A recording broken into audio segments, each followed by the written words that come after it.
Breaking news mga kababayan, mga tao sa Mexico, bakit nawawala ng walang dahilan?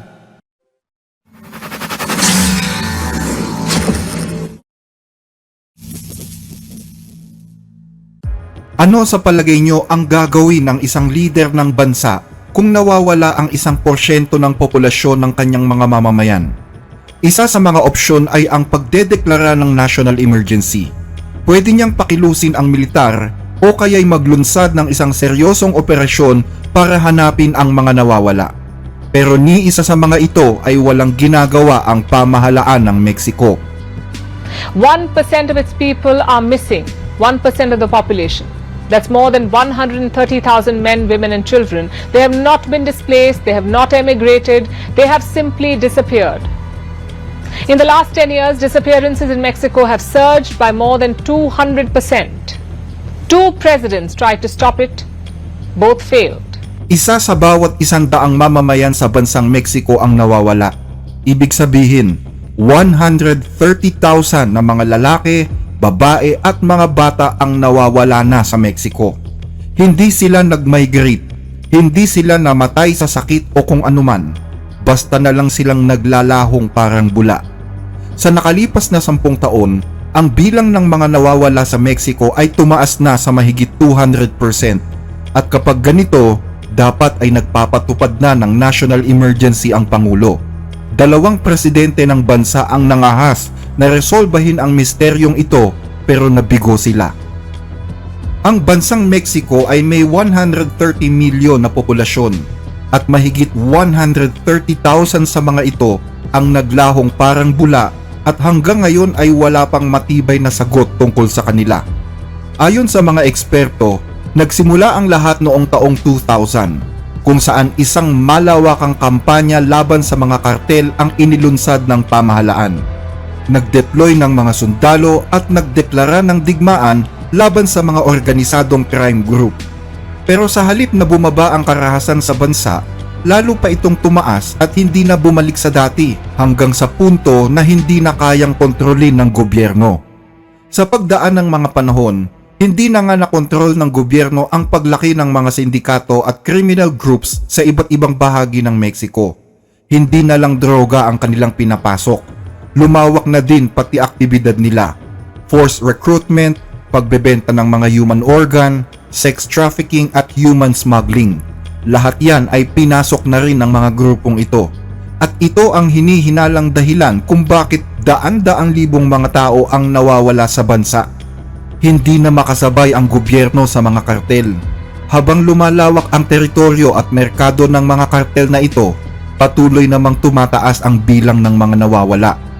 Sa ilalim ni dating Pangulong Andres Manuel Lopez Obrador, 54,000 na katao ang nawala sa loob ng kanyang 6 na taong termino. Mas mataas ito ng 215% kumpara sa mga nawala sa administrasyong sinundan niya. At ngayon na si Claudia Sheinbaum ang Pangulo, 6,700 na katao na ang nawawala sa loob lamang ng 5 buwan ng kanyang pamumuno. 92% agad ng mga desaparecidos. Tila lalong lumala sa ilalim ng lider na nangakong aayusin ito. Walang nakakaalam kung saan napunta ang mga taong ito.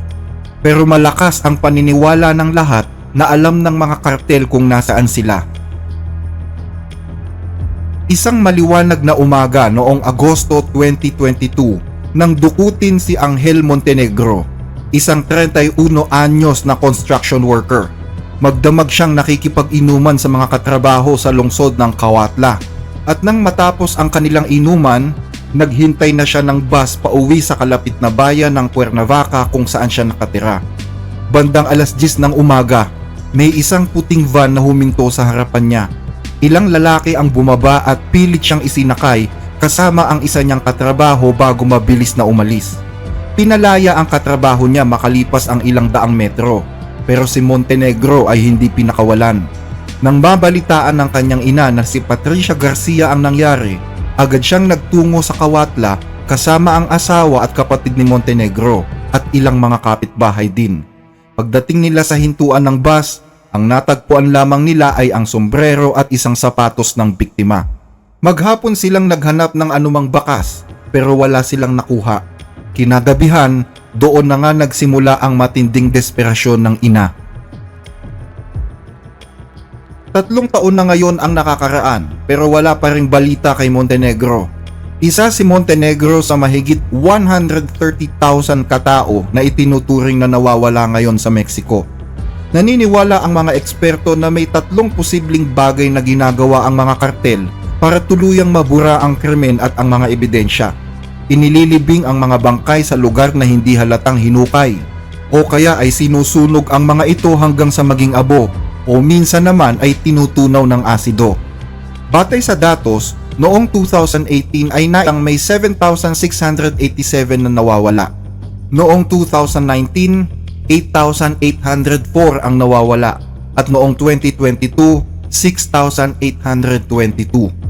Noong 2018, naglunsad ang pamahalaan ng isang proyekto para i-trace ang mga nawawala at hikayatin ang pakikipagtulungan ng publiko. Pero walang nangyari dito sa proyektong ito dahil na rin umano sa kakulangan ng pondo.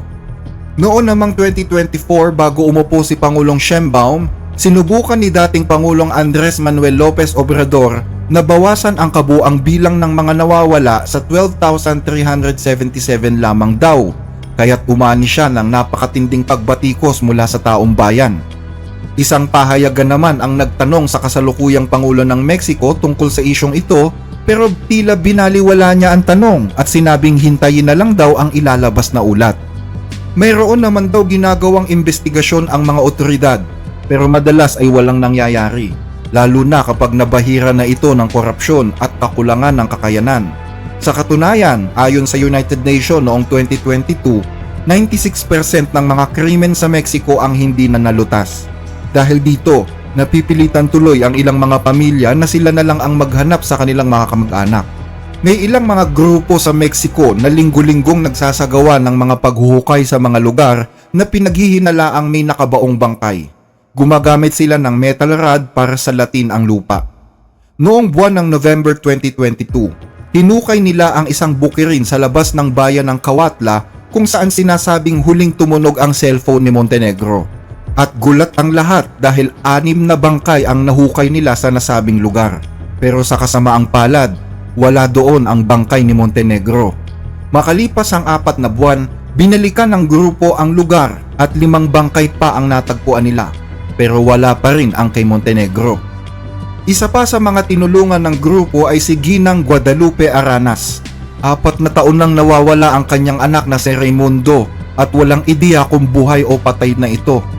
Natatakot ako na matagpuan siyang patay. Pero umaasa ako na malalaman ko rin kung anong nangyari sa kanya para magkaroon naman ako ng kapayapaan. Nakatanggap sila ng tip na posibleng inilibing si Raimundo sa isang lugar malapit sa Mexico City.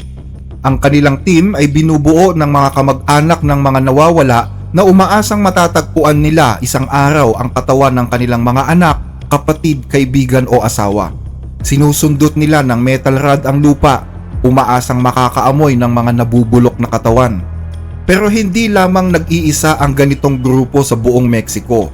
May tinatayang nasa 8 malalaking parent collective sa buong bansa ang nagsasagawa din ng ganitong mga hakbang na nagdedesisyong ilagay na lang sa kanilang kamay ang paghahanap sa kanilang mga nawawalang kamag-anak. Isa na dito ang grupong binuo ni Barbara Martinez, isang simpleng may bahay na nawalan din ng anak. Ang anak ko noong bata pa siya ay talagang mahilig sa soccer. Sumali siya sa iba't ibang mga soccer team. Palangiti, malakas ang dating at lagi niyang inaalagaan yung mga kapatid niya. Napakabait niya. Oo, doon kami nakatira. Wala ako sa bahay nung mawala siya eh. Tinawagan ko siya pero hindi na siya sumasagot. Nang umuwi ako, sinabi ng kaibigan niya na may tumangay daw sa kanya. At umpisa nun, wala na akong alam kung saan napunta ang anak ko. Pero hindi pa man nakikita ang kanyang nawawalang anak na si Cesar. Isa na namang anak niya ang nawawala ngayon, si Esteban, 17 anyos. Maliban sa mga pangkaraniwang pamamaraan, may iba pang taktika ang mga grupong ito sa pagkuha ng mga impormasyon tungkol sa kanilang mga nawawalang kaanak. Kinakaibigan nila kahit ang mismong mga kriminal na posibleng may kinalaman sa pagkawala. Gusto namin na ang Diyos na ang maningil sa kanila. Totoo yon. Dahil bandang huli sila lang din ang magpapatayan. Wala kaming pakialam sa kanila. Ang sa amin ay mahanap lang ang mga mahal namin sa buhay. Kaya minsan nakikipag-usap kami sa ilang mga kriminal. Yung mga nanay, mga kapatid, mga tatay, nakikipag-usap sila sa mga kriminal at nagtatanong sila kung nasaan. Pero madalas ay sabog sa droga yung mga kriminal kaya hindi rin nila matandaan kung saan nila inilibing yung mga kamag-anak mo. Habang naniniwala ang marami na gawa ng mga kartel ang mga krimeng ito, tila iba naman ang lumalabas sa investigasyong ginawa ni Ginoong Alejandro Encinas, isang human rights officer sa Mexico.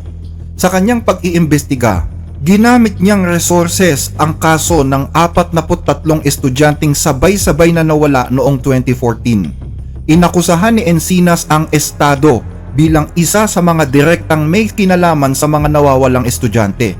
Ang Ayotzinapa Rural Teachers College ay kilala sa mga aktivistang estudyante. Ayon sa report, tinawagan ang ilang mga estudyante dito para sumama sa isang gaganaping protesta sa Mexico City. Habang palabas sa bayan ng Iguala ang mga bus na magdadala sana sa grupo patungo sa kabisera, biglang inambush ang mga bus sa dalawang magkaibang lokasyon ng mismong mga security force ng gobyerno na di umano'y nakipagsabwatan daw sa mga sindikato. Hindi malinaw ang motibo ng mga alagad ng batas na ito kung bakit nila ito ginawa.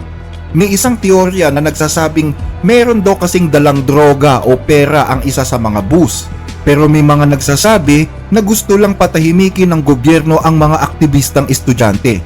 Pero may mga investigative journalist ang nagsasabi na sinusubukan daw ng gobyerno na iligaw ang kwento ng kasong ito sa layuning protektahan ang mga tunay na may kasalanan.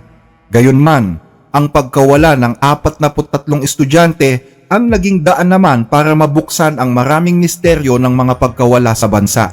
Ang kaso ng 43 estudyante ay nangyari noong pamumuno ni dating Pangulong Enrique Peña Nieto. At isa sa mga sospek dito ay ang mismong Attorney General ng Pangulo na si Jesus Murillo Caram na kinasuhan ng korte ng forced disappearance. Nanawagan din ang dating Pangulo ng Chile na si Michelle Bachelet sa Mexico kung saan hinihikayat niya ang Mexican government na ilantad ang mga ganitong krimen at papanagutin ang mga may sala. Dagdag pa rito, 20 miyembro din ng militar ang inaresto at inakusahang may direktang kinalaman sa mga kaso ng pagkawala. 2 sa mga sundalong ito ay pawang mga general. Nagsagawa na rin ng malalaking kilos protesta sa buong bansa para ihingi ng hustisya ang pagkawala ng 43 estudyante.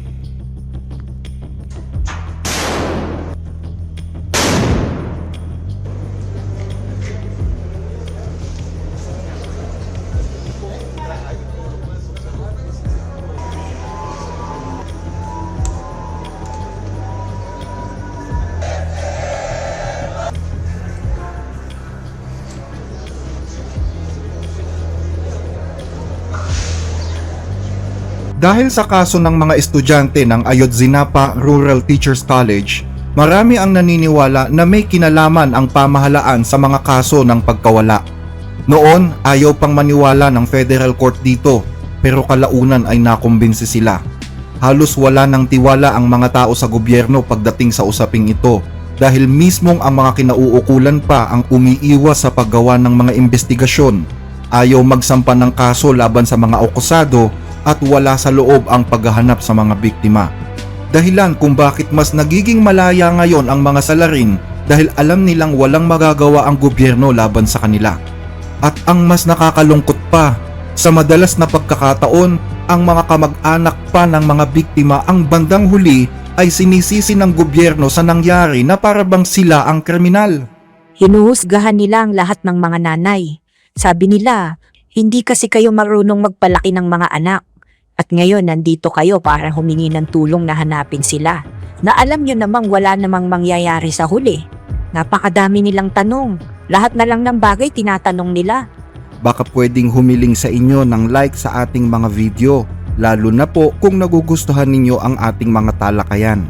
Malaking tulong po ito hindi lang sa ating channel, kundi maging sa mga kababayan nating sinusuportahan nito. Maraming salamat po mga ka-blessed.